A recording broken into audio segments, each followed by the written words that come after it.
Everybody, welcome back to the PigSkinsJunkies. This is episode 13. I'm your host Arlo. That's your host Roy.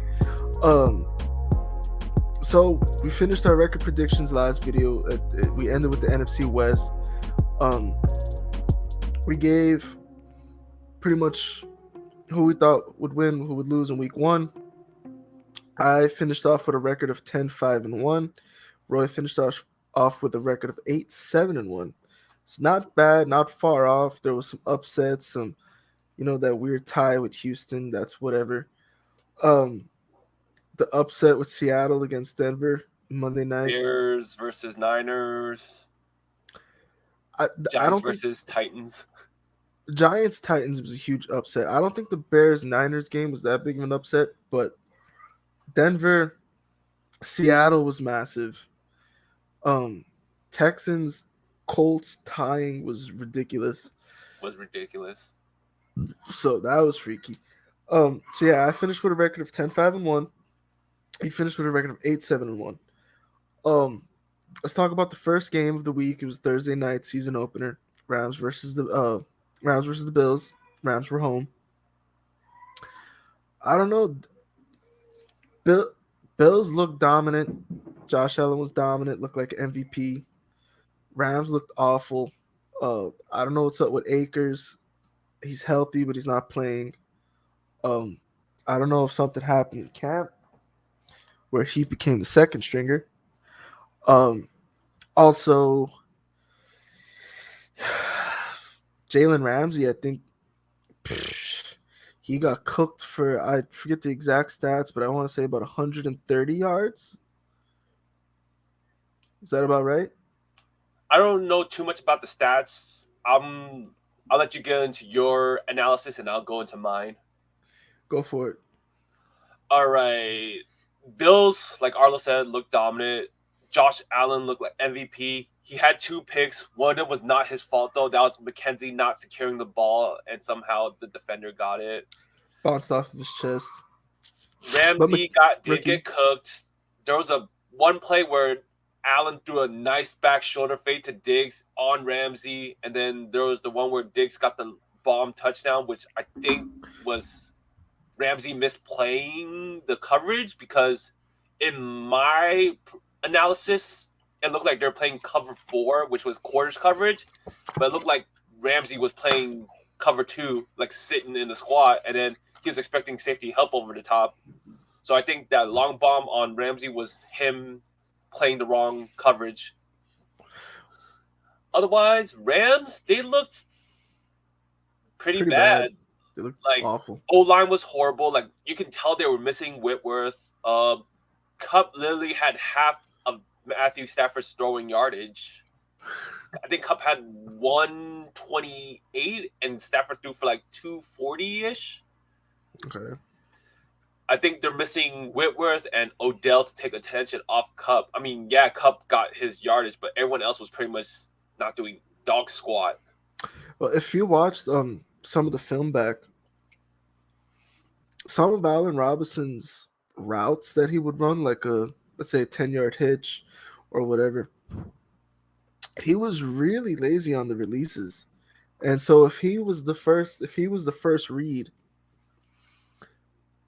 and Stafford saw the way he would release off the line and whatever, the way he ran it, I feel like pushed Stafford just to keep forcing Kupp and Higbee when Allen Robinson's out there running like he's jogging.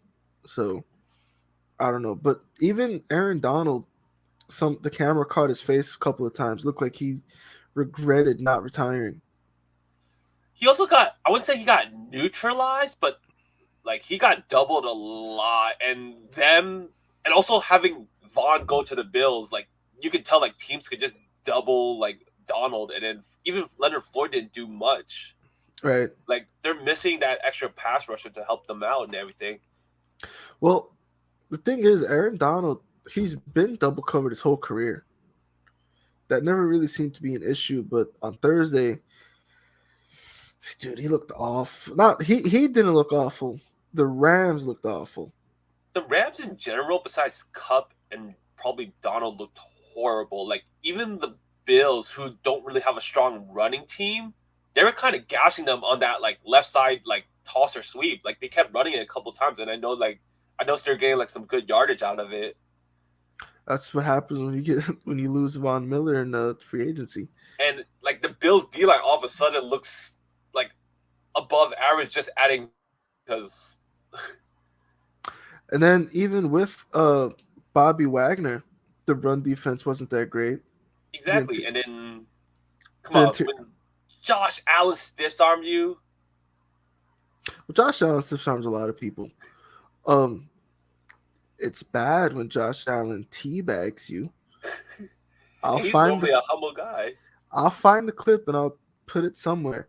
Josh Allen ran over, I believe, Ramsey and teabagged him like 4 or 5 hard thrusts in the face. So if someone wants to put money on Josh Allen going to the Super Bowl, after that, I would. Or even winning MVP. I'd put 100 on that. Yeah, Bills look dominant. That was the game season opener. Let's talk about the Baker Panthers Browns revenge game. I think Browns definitely. I think Panthers definitely could have won, should have won, but Baker started off way too slow. I think both teams started off pretty slow between Browns and Panthers. I noticed one play, Amari Cooper kind of had a great release off Dante Jackson, and he was wide open, and Brissett kind of overthrew him, and he even added touch to the ball. So, like, definitely there's, like, first game jitters for both sides of teams. I felt like the Panthers didn't really run it, give McCaffrey enough touches. I think go ahead. On the route that you're talking about with Amari when he burned them, whatever, if Amari pushed that more to the sideline where he could have let Brissett throw it on a line to him rather than having to put touch because the safety was coming up. If he was able to run it more towards the sideline, put it on a rope, and then also give him an extra 5-6 yards away from the safety that was coming in, I think that would have been a great. I think it was both of them. Amari definitely had to run that a little more towards the sideline, and Brissett definitely had to hit that on a rope. Because I know exactly which play you're talking about because I watched it over a few times. Otherwise, Nick Chubb, pedestrian game. Kareem had a great game. I benched him. That 20 points that he was on my bench, I lost by. I mean, Baker didn't really have a bad game. Like, I know he had one pick, but he had one passing touchdown, and he also had the rushing touchdown. Robbie had a great game. I really wish Baker could have pulled that off. If you guys watched the, I believe, AFC North video, how I felt about the Browns, fuck them. Let's see, the Colts game. Colts looked awful. I don't know if the Colts looked horrendous or the Texans are going to be a playoff caliber team. I'm leaning more towards the Colts looking like shit.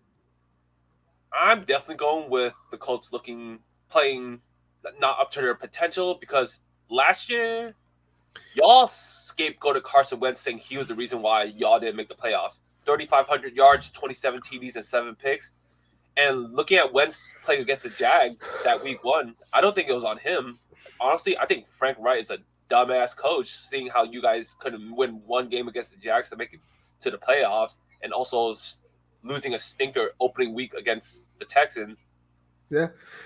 And, I mean, I guess they didn't lose. They tied it. Well, they tied, but that's just like... I mean, I would take that as a loss. I would take that as an L as well. They're my dark horse for the AFC, so like... Yeah, I was going to say that. My dark horse is Miami, and they're 1-0. Let's go into that game. I don't know. I wasn't able to catch too much of that game, but from what I did see on Red Zone, Tua is definitely not as accurate as Patrick Mahomes. That's a fact. He definitely...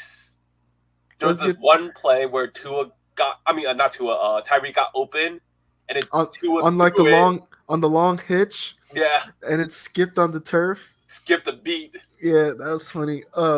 But here's the thing now. I forget how many catches Tyreek had, but he had 96 yards. I'll say it because I have him on fantasy for Arlo in my league. He had Okay. 94 yards. I think like 8 catches. Okay. And you seen the catch where he went up with his left hand, snagged it out of the DB's hand, and kept going, right? Yes, that's the one he mossed Jack Jones from Arizona State with. And as much as that was a great play, I think Tua kind of Tua sold him. He sailed yeah. it. Yeah. It's like one of those like in Madden when you double hike it and he just sails the ball 5 yards. But I don't know. This raises the discussion. Obviously, Hill could like blow smoke and be like, Tua's the most accurate quarterback he's ever played with. That's whatever. But what's it called? I think it shows so far in week one that Hill doesn't need Patrick to be productive. Well, here's the thing too. I think McDaniels got kind of wanted Tyreek to get started pretty early. They're like going to him a lot early in the games to get him like acclimated. Because in case like they didn't really go to Gesicki that much, he didn't really have much going on. And then with Waddle, like there was that 4th down and 7, like Yeah, with with the like touchdown. the touchdown. And then the minute they got that, like even the announcers, I think Adam Archuleta was like, "I do not like this decision." And then right when it happens, it's like Boom, he boom. was like sarcastic, like, "I love the decision," and I Yeah, loved yeah. it too because after I think Tyreek said McDaniels had some big ass balls where they needed to like get a wheelbarrow A for that, and I wheelbarrow. loved that play call too. It was like it was ballsy. I was like, this is a Shanahan protege being super aggressive. I was like, where the hell is this from Shanahan, bruh? I will say, I think that this is probably the worst roster the Patriots ever had, other than a few pieces here and there, Damian Harris, Mac Jones, whatever. But as a whole, I think if the Patriots win 9 games this year, I'd be pretty surprised.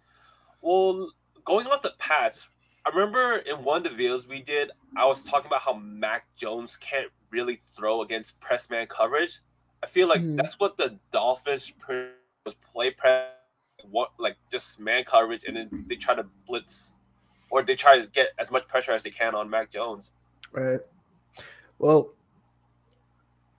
I don't know, but like I said, I wasn't able to catch as much of that game because I was trying to bounce around every game possible, and I had some money going on a few different games. But um, yeah, Dolphins look a little more promising as of right now, week one,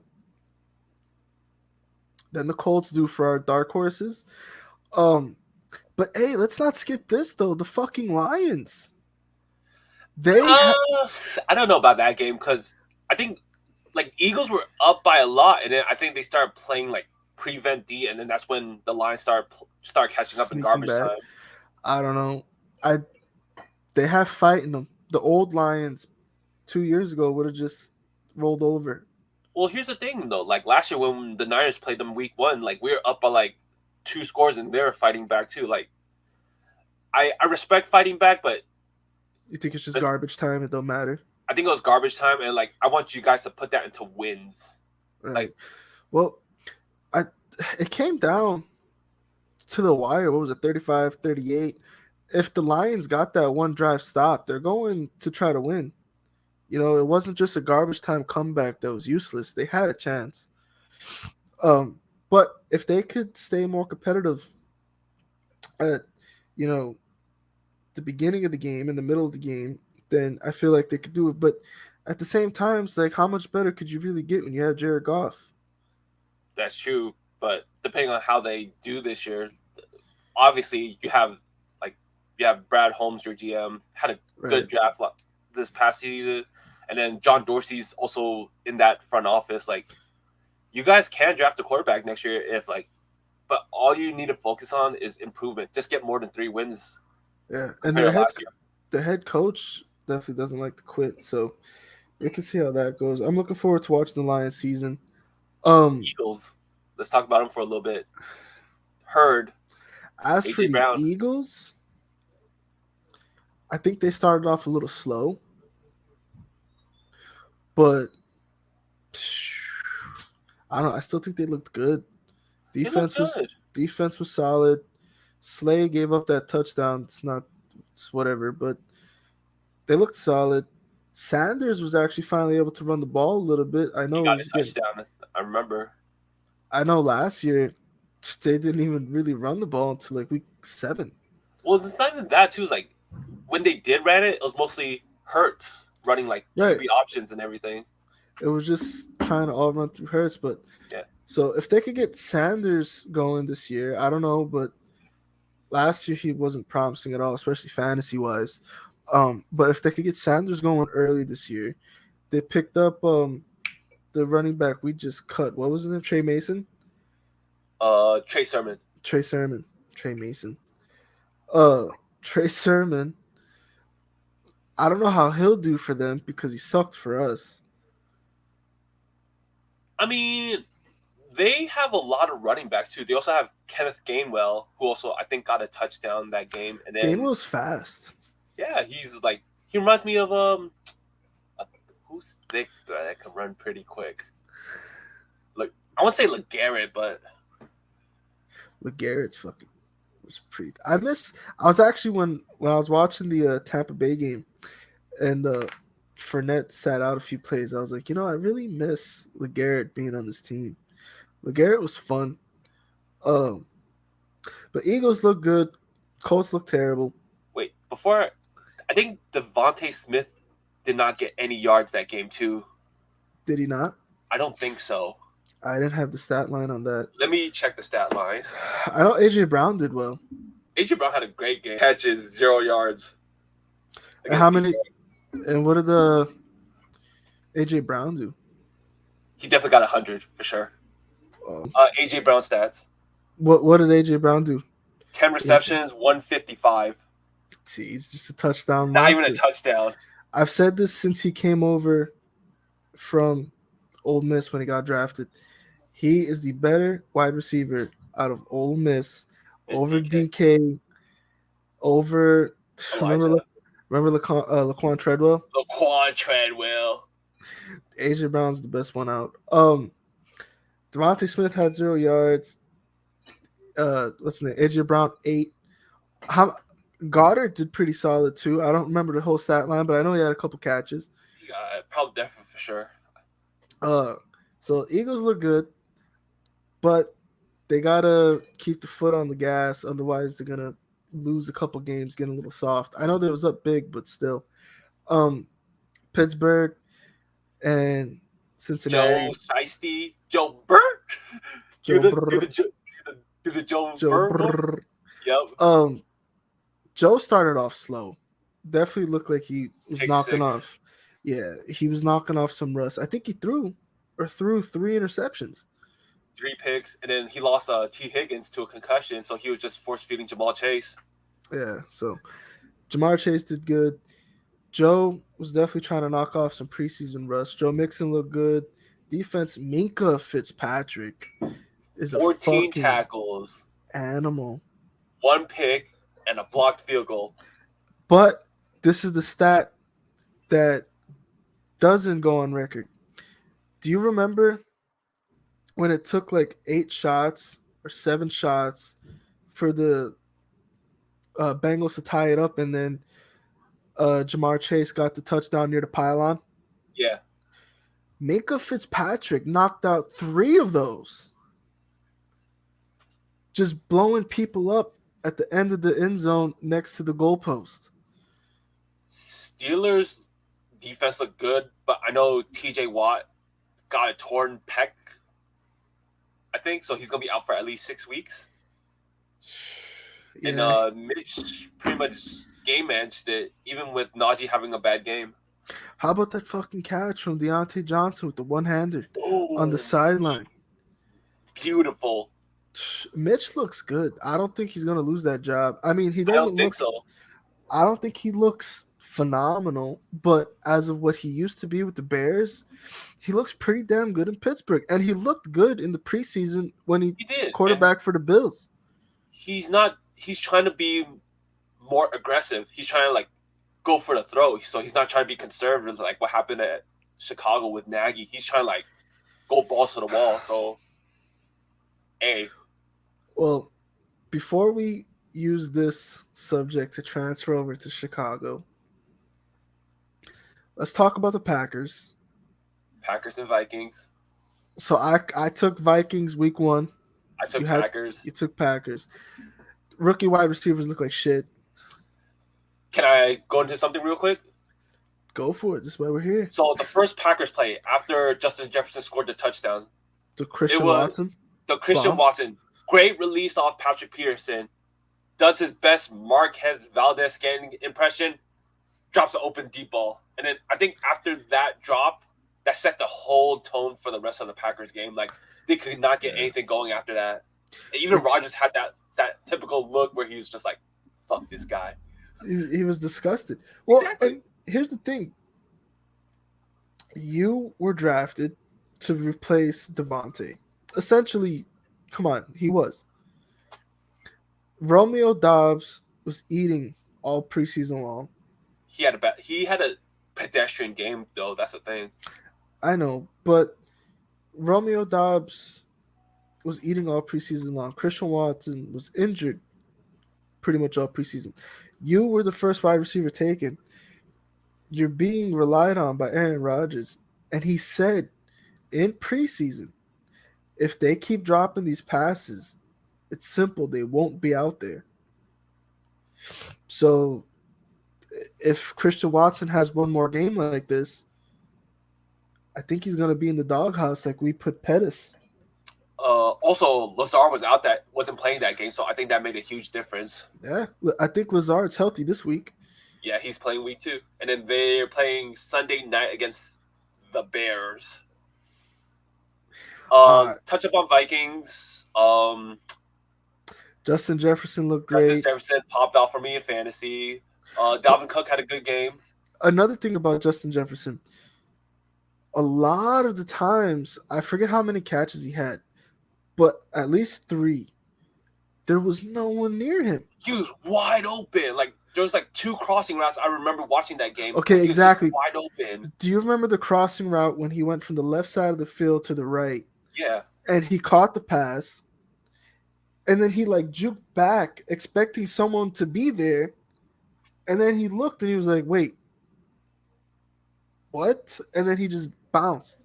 Straight touchdown. He, even in his head, he was like, why am I not covered? Why am I naked? He juked for no reason.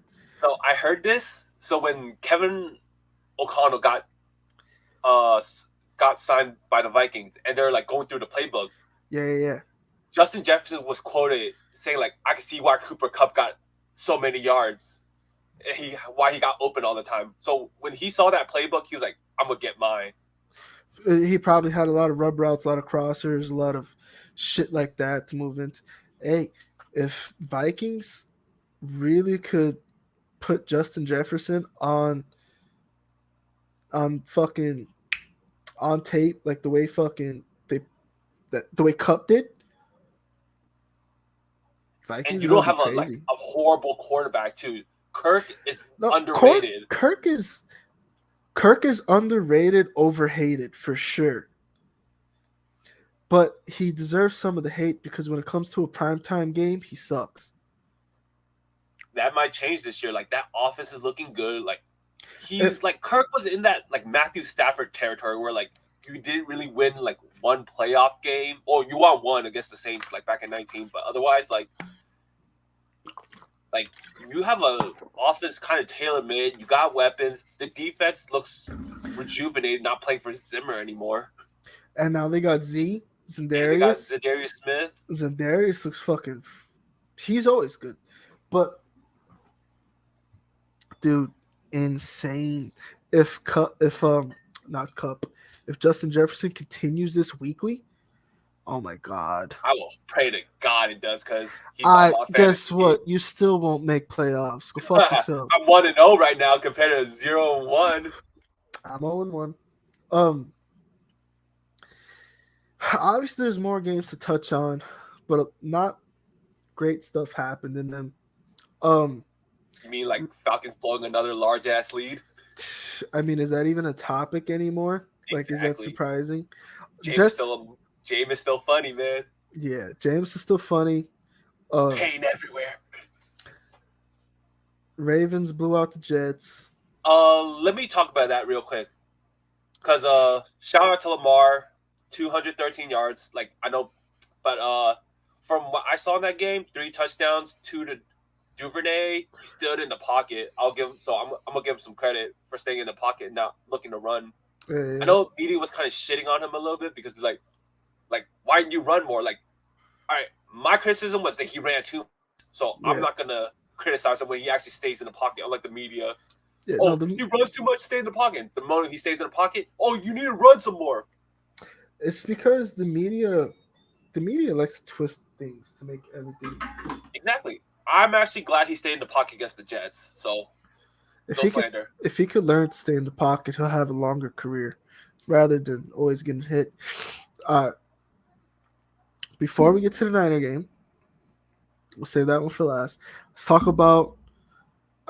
Let's talk about this one real quick. I guess Tampa Bay and Cowboys. Cowboys look like shit. Dak got hurt. CD got hurt.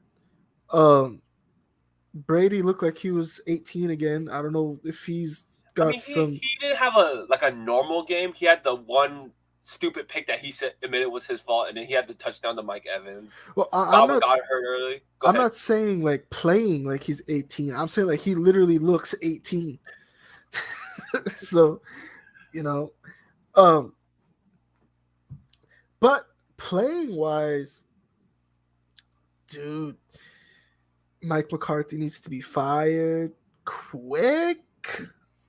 So Arlo and I were talking about this right after the game, and this is gonna be a major hot take. We think CD is Juju 2.0. Like you look good, number one wide receiver next to you, but all of a sudden Cooper's gone to the Browns, and you look mediocre.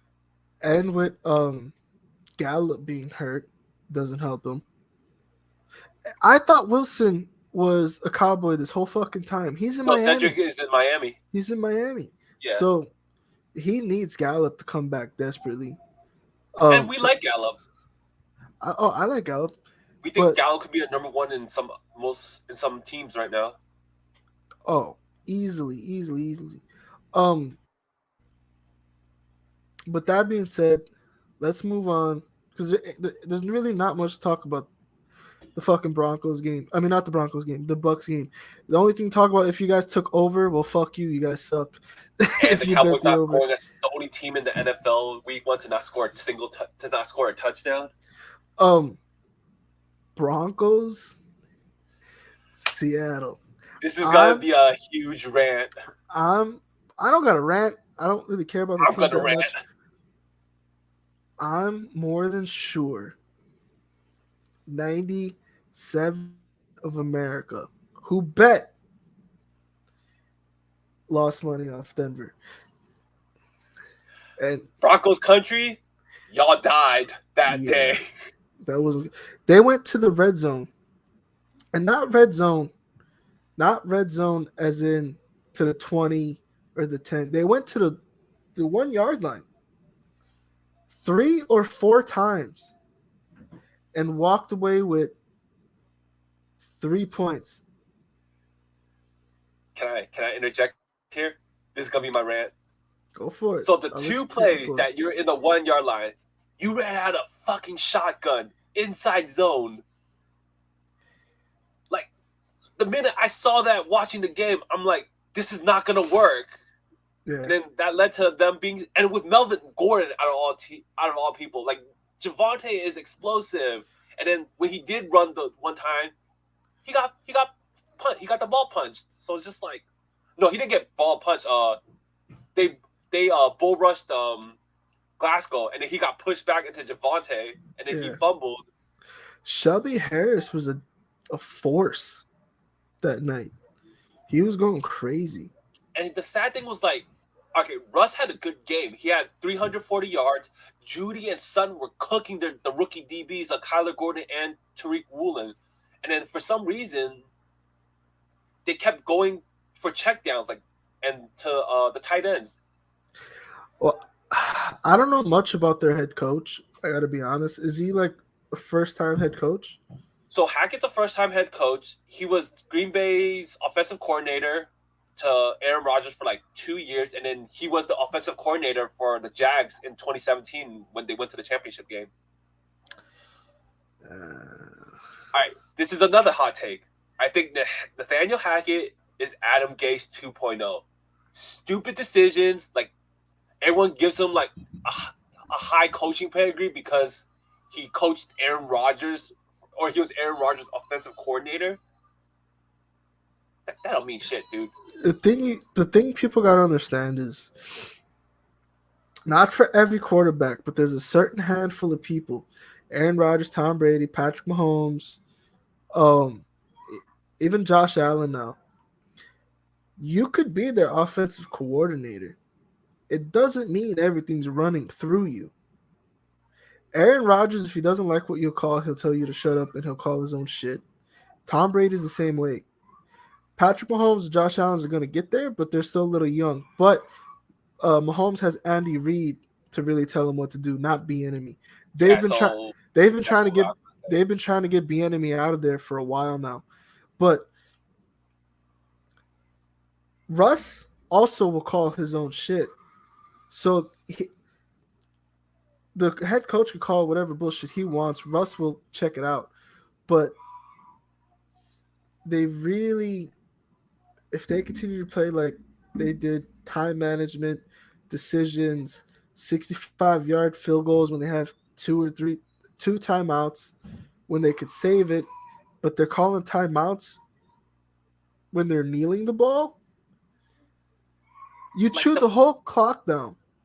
Like, the play calling, like the time it took for the play call again was so horrible. Like, it reminded me like Jim Harbaugh days back for the Niners. They probably had the same bullshit where, like, the head coach or the offensive coordinator needed to ask the run coordinator that needed to ask the head coach, then for the head coach to like it and then get the play out to the quarterback. If that's the case, they need to cut that out because 49ers, that never worked. Get to the fucking line, call your shit, and go. My thing is not that, because Hackett's the one calling the plays like LaFleur did. So my thing is, I think the verbiage is way too fucking long. Like, they're trying to call like 3 plays in one huddle. That's my opinion. Well, there's usually 2 plays called in one huddle. Yeah, so you could check out into one. Yeah, you call right. You call the first play. If you don't like it, defense comes out and something else. Check out, keep going. If they're calling 3 plays, but we don't know. Another thing is, I expect a little more from Russell. To you're a vet. You're probably a Hall of Famer by the time your end of your career is done. I understand you want the ball to end in your hands, but don't let it end on a 65-yarder of the kicker's foot. Now, don't get me wrong, Brandon McManus had the leg. It was just off, and not wide by left. much. It wasn't wide. It went left, but it wasn't wide. After 65 yards of being in the air, a little win in Seattle, we'll take it. So, I don't know. I think the Broncos are definitely, if it continues like this, they're definitely doomed. I don't know. But they do still have, like you said, Judy was cooking, Cortland was cooking, Russell was cooking. But the game management, time management was horseshit. Like, you can't say it was the defense's fault because Seattle did not score at all the second half. Like, Chubb got some, like, good, well-timed sacks to give the offense back the ball. Like, that whole game was more offensive, like, horrible play calling, horrible, like not even getting the plays in time. It was sloppy all around. And, like, defensive penalties. It's just, like, and then, like, you don't pay Russ, like, a quarter of $100 million, like half of $100 million to not let him throw it on 4th and 5th with 2 timeouts. Yeah, so I don't know. That game looked like shit. Let's move on to the game that I know that you want to talk about.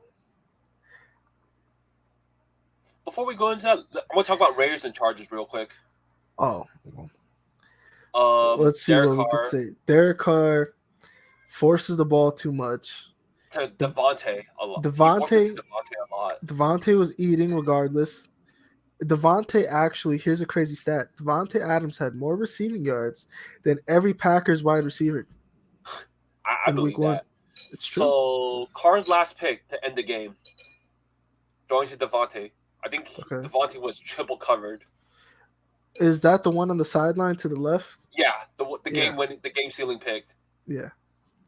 But otherwise, Chargers. Well, Khalil Mack called game on the Raiders. Khalil Mack called game. That was a revenge game for there was so many revenge games week one I didn't pay attention. Khalil Mack was one of them. You know, you had Broncos, Seattle. You had what's it called? Panthers, Cleveland.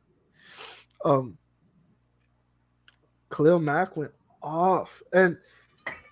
But that being said, the Broncos do still have not the Broncos. The Raiders do still have a good offense. I think they will do fine this year. It's just showing you that Herbert's the guy right now in Los Angeles. Herbert had 3 touchdowns, none of them to Mike Evans or Keenan Allen. Keenan Allen actually got hurt early on to the game. You mean Mike Williams? You said Mike. Yeah, Evans. Mike Williams. My bad. Yeah, Everett on the sideline. He was really smart. He caught it and then he just backed his way into the end zone. And then 2.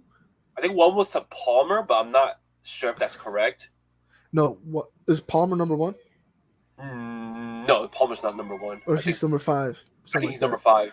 I don't know who that dude number 1 is. I never even heard of him. He might be a rookie, or I'm just completely fucking tripping.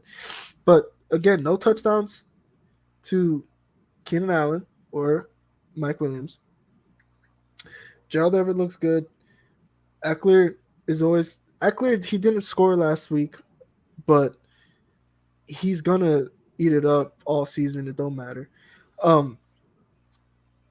I don't know. Raiders, I expected a little more. Max Crosby, Chandler Jones, so. Look who did look good for the Raiders? Who? Nate Hobbs. Yeah. So, I don't know. But I really want to get into the 49er game. It's going to be a huge fucking rant. Well, it's already a 45-minute video, so we'll see.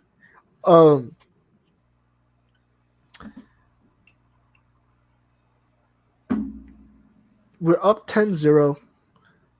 I know it was raining, but a lot of the 49er fans are giving Trey too much of an excuse because of the rain. Can I stop you there real quick? Go for it. Don't use rain as an excuse. Justin Fields had to play in the fucking rain too, okay? And he won. Continue. Fields got better as the rain got heavier. I know he's used to Chicago. I understand that. And he played in Ohio, but Ohio's an open stadium, right? Or is it a dome? I don't know about that, but I do know it snows in Cleveland. It snows in Cleveland and all that shit. But I know Fields is more used to the weather than Trey is. But then you look at it, you want to use rain as the excuse. Okay, fine. In the red zone, we never threw it. We just kept running it, motioning it, and other than the 1 touchdown, we got stuffed. Robbie Gould got the field goal. That's our 10 points right there. Debo touchdown, Robbie Gould, that's 10 points. Okay, first half of the game, when it's not raining heavy, I believe Trey Lance threw for 60 yards or 90 yards. It was one of them. 60 or 90 yards, first half. That sucks. Okay. Now, second half, we don't score. We get the ball back. And every time we had the ball, it's not like we had shitty field position for the first half. The first half, we was always starting at the 50 and going over, just not scoring. So, I don't know. I know there's no George Kittle, but I don't think George Kittle is that big of a loss when you have Ayuk, Debo. I know Elijah Mitchell went down, fine. But Jeff Wilson has been running hard since he's been on the team. It's not like he's a shitty running back. Whenever someone got hurt and he stepped up, he did good. All right. Like I said earlier, any Niner fan that used the rain as an excuse is bitch made. I don't give a fuck. Like That's you can't everyone. use rain as an excuse. You football games don't get delayed because of weather. I mean, they don't get postponed because of weather. Like Well, they do get delayed. they get delayed, but they don't get postponed. Yeah. Like the only time NFL has postponed a game was because of COVID. COVID or uh I might be wrong. The Vikings might have had an away game when their stadium collapsed. Okay, but But from rain, no, it doesn't get postponed. all right, Fields and Lance. Trey Lance had 194 yards and a pick. Justin Fields 121, 2 touchdowns and a pick. And here's the thing, he was running for his life the whole first half. Like the O line was He breaking was. down. Like Trey Lance, you're throwing to way better receivers than what Justin Fields had. Dante Yet Justin Pettis. Fields got 2 touchdowns, and Lance couldn't even throw 1 touchdown. And here's the other thing. The Dante Pettis revenge game. Forget, yeah. Another revenge game, see? Here's the other thing. Ayuk and Debo were both open multiple times, crossing in the middle of the field, whatever. Trey just didn't throw it, or he threw it late when coverage got there. Trey So was very inconsistent that game. extremely inconsistent. So there was that one play in the first quarter. He threw it wide open to Ayuk on the cross. That was a good play. And then he hit the bomb. Right. It was right over the linebacker between the safety. It was a good pass. And then he got the bomb to Jennings on that rookie cornerback. I forgot who it was. Was it Kyler Gordon? I noticed that Trey was a little more comfortable with Jennings in that game. Yes. But then he also had that overthrow to Croft on a wheel route, and then he missed them and then if he got him, that would have been a touchdown. The other thing I want to say is I don't want to blame Trey completely. Shanahan was kind of at fault with the play calling. Yeah, the play calls were garbage. And when we were down 9 points and we had 7 minutes left, the 49ers chewed it down to 4 minutes by themselves. Like they didn't know they were down 2 possessions. You gotta go. So and then Trey was kind of pressing the minute we lost the lead. Yeah, I think he got uncomfortable that he knew he was gonna lose, and then he started pressing more. Like he tried to start forcing more, and then balls were like hitting the dirt and then like going wide. Like the last play that ended the game for the Niners, the 4th and 8, the one to use check. Yeah. That ball sailed like not even close, and Juice was kind of wide open too. Yeah, Juice was open, and then I know it didn't matter. I think this is the play you're talking about when it was 4th down, and it didn't matter because even if he threw the ball straight in Juice's chest, he was 5 yards short from the first down marker. Yeah. But that motherfucker sailed. That sailed horribly. And then the interception, I think it was Eddie Jackson. Yeah. Picked it off, dove. But even if Eddie didn't get there, that ball is going straight into the dirt. True. And then Trey definitely everyone wants to make fun of Jimmy for high milling throws that leads to picks, but Trey had a lot too. So I don't know what's going on with the QB room or whatever. Trey has potential because he's athletic, he's young, he's got a huge arm. He's just got to get accurate with it. I don't want to give him too many excuses. I don't want to be too hard on him either, but I do think Kyle is setting him up to fail a little bit. I don't think Kyle is doing him any services by leaving training wheels on him right now. You could tell the plays are dumbed down. He's got half the playbook. He's motioning, he's running, checking into runs.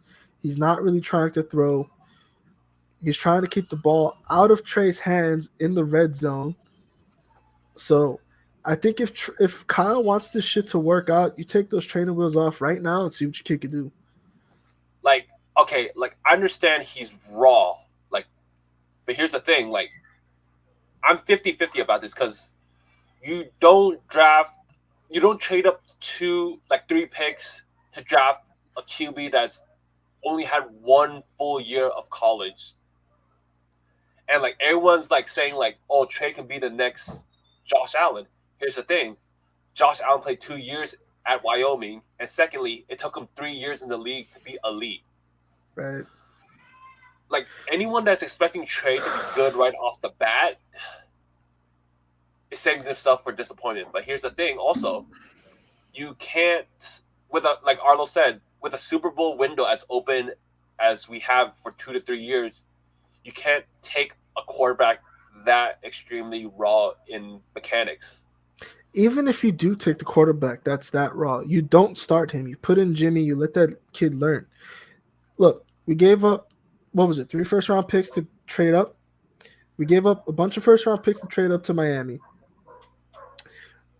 I'm thinking we're going Fields. I'm pretty sure the whole world was. We take Trey Lance, okay, fine. You take Trey Lance, that was the wrong pick, trading up that much, because Trey would have been there at 12 or whatever we were before that. So that's one, a reach. Two, mortgage the future. Three, now we mortgage the future for a guy that needs training wheels. And four, we bench a guy that I wasn't the biggest Jimmy Garoppolo fan. I hated that trade to begin with, but takes you to the Super Bowl. He takes you to an NFC championship with a blown shoulder and a thumb. Super Bowl, NFC championship, 2 years as a full starter, being healthy ish. Now, Super Bowl, NFC championship, benched. A quarterback with no fucking experience and training wheels. No first round picks for the next 3 years. And a Super Bowl window that's closing. Even though we're pretty solid at drafting, you got to understand, Kittle, I believe, is almost 30. Bosa needs to get paid. Uh, whose contract is almost up? Debo just got paid. Ayuk's probably gonna get the Ayuk 5, needs to get the probably 5th year. the 5th year option. So cap space is running out fast. We gave And then up Trent's old too. Like, who knows how many years Trent's gonna have left? solid 3 probably.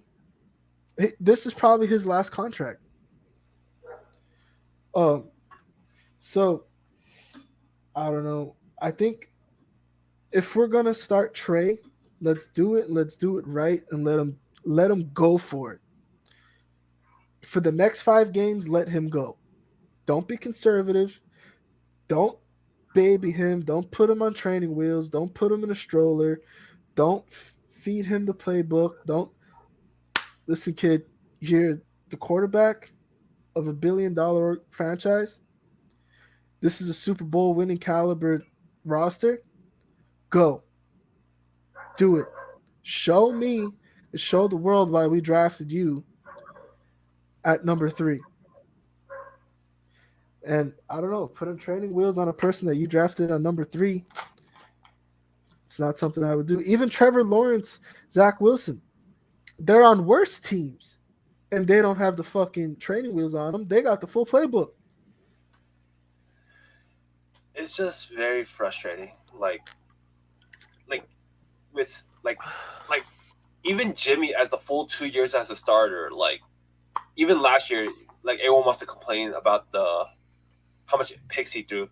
He threw for 3,800 yards, but almost both seasons as the full starter. I mean, the full year as a starter. And guess what? That man's got a winning record, my friend. A big winning record.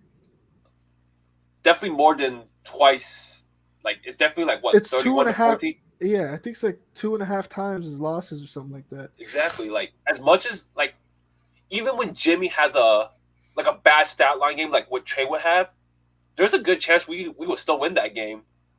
Jimmy makes mistakes. I understand that. But, and here's another thing. Everything that I listed about Trey and the Super Bowl window and people getting paid, why keep Jimmy? Why? Get a third round pick for him and send him away. Ditch the contract. It's because they're not comfortable with Trey. They started Trey because the fans were being jerks and they was tripping. But to restructure Jimmy, and you, if you're 100% Roy, if you're 100% confident in this guy right here, why bring back the guy that you just replaced with the young guy? Like here's the thing. I love Jimmy. I think he's a great leader. He handled the whole offseason with great poise and was super Yep. professional. But Arlo's got a point. Like, why keep like you don't if you're confident in Trey, you don't keep Jimmy as a backup just because if Trey doesn't work out, he could win you some games. If it's me, if I'm 1,000% confident in something, Jimmy's gone. Jimmy's gone. I'm getting some picks back that I lost getting this guy, and I'm ditching that contract so I could sign more people for this guy next year. I'm not bringing that cat back. And honestly, this is gonna be a super hot take, but I think Purdy could be the guy. He has good throwing. He has good mechanics. I know people complain that he doesn't have a great deep ball, but he's also mobile too. So like you kind of have the best of both between Jimmy and Trey. That's your hot take. That's my hot take. My hot take is if this continues by week 4 to week 5, Trey gets benched. Here's the thing: next week we play Seattle at home. If Geno Yep. Smith outplays Trey Lance, there's gonna be some This week chatter. this week is Trey's bounce back game. If he has one, this is supposed to be. Our schedule is too hard to fuck around. We play the We got AFC West. we got Chargers, Raiders, like AFC West, Chargers, Raiders, Kansas City, and Denver, and then we also play our division. So And that's Rams twice, Seattle twice, and you could say what you Cards. want about Seattle, but guess what? They just beat Denver, and Denver was a Super Bowl rated team as well after getting Russell. And we got swept by them last year. Yep. And we got the Cardinals, and DeAndre Hopkins is going to come back for the second game. So we don't have a fucking schedule where we could bullshit with. So I don't know. I think 4 games if Trey keeps up this in clear weather because everyone wants to blame the monsoon. In clear weather, I think he has to get benched. You have players looking at each other. You got Debo, Kittle, Trent Williams, you got Ayuk, you got Elijah Mitchell, you got Jimmy Garoppolo. They're all looking at you like, hey, we could win the Super Bowl. That's what we got. You got Bosa, Fred Warner, you got Ward that just got signed. Then you have Jimmy Ward. Then you have, the whole roster. They're all looking at each other like, hey, we're a Super Bowl team. We're NFC. We're an NFC West monster. We're an NFC Championship caliber team. Do we really have to sit back to let this dude develop when we have this guy that could take us there right now? 3 weeks, this continues. Trey's benched 100%. Like he has to win against Seattle next week. Like because week 3 we're playing at Mile High against Denver Sunday Night Football. And the statistic, I don't remember. I don't have it in my head, but statistically, teams that go 0-2 usually do not make playoffs. The fact that we rallied last year and went as far as we did was insane. So it is cause for concern. And the thing that irritates me the most about the Bears game is that we shut down Daryl Mooney, we shut down Komet, and we shut down Montgomery. We locked up their best weapons, and we And get who beat and by who gets open? Dante Dante Pettis, Pettis. Equanimous St. Brown, like rejects from other teams. Yep. So that's that. We could get into that all day, but let's just leave it as that because I'm pretty sure that was already 20 minutes. We're gonna have all season to talk about this. Um, let's talk about Thursday night. Kansas City and the Chargers. Um, I think Keenan Allen is questionable for the game. He I might. heard he might not be able to play that game. Okay, so you're saying doubtful then? I'm thinking doubtful. Okay, I've read questionable. Because it's a hammy. Oh yeah, they'll suck. I forgot who I took. I took Chiefs, I think. I think I may have taken Chiefs. I wanna stick with my predictions. I don't want to just willy nilly throw bullshit around. So I'm gonna tell you right now who I got. Just 1 second. I'm almost there. I passed it. AFC West. Where are you? Where the fuck's my AFC West? Someone take it. South. While Arlo's looking for his, I think I definitely have the Chiefs. I think it's gonna be a shootout, regardless if Keenan Allen doesn't play. Okay, you're right. I have the Chiefs as well. I apologize. I got the Chiefs going 3-0, but I do have the Chiefs Thursday night. If Keenan Allen is doubtful, that's huge. But I still trust Justin Herbert. I trust Justin. He's fucking. That kid is good. If Justin played like he did, if Justin played like he does now, but in college, I think Oregon would have won the Natty, 100%. And let's piggyback off the Chiefs against the Cards. Like everyone's saying, like, will the Chiefs look the same without Tyreek Hill? I think they look more deadly without him. Like Mahomes was spreading the ball to everybody. It's a lot more diverse now. Not diverse, but yeah. Dude, I don't know, but I want to talk something real quick. So Thursday night, it's tomorrow. The Chiefs are. I want to make sure for this. Okay, the Chiefs are home. The Chiefs are -4. At home? Oh wait, they're the favorite. Yeah, Chiefs are the favorite. They're -4. I think Chiefs probably cover that. I think they do. I'm expecting a shootout with probably like a game-winning field goal to end it. Oh, well, then they probably don't cover it then. I think maybe Chiefs win by about 8, maybe 7. Maybe a game-winning touchdown. I'll say 3. But, I'm not a betting man, as you can obviously tell. Yeah, he doesn't bet. I do. So, I don't know. I'll take Chiefs Thursday night. Do you want to throw up some more predictions, or do you want to just read our predictions for Sunday just to wrap this up? I don't think we really need to go through predictions for Sunday. Like, we already have it on paper. If anything, whatever happens at the end of Monday night's game, because Monday night's a doubleheader. Okay. We'll just add on the record from there, and then we'll do another week 2 recap. Just continue from there. Yeah. Shit. Well, we're looking forward for Thursday night. That's gonna be fun. Tomorrow night. Definitely gonna be. If anyone watches this, that's a better. Bet the over. It's gonna go over. It's gonna be a good game. I think if the Chiefs don't win, it's gonna come down because Khalil Mack and Joey Bosa had a game. I think it's gonna be that tandem to lock it up. If Chiefs lose, that's the reason why. That's what I'm trying to say. So that was episode 13, boys. That was the recap, wrap up of week 1.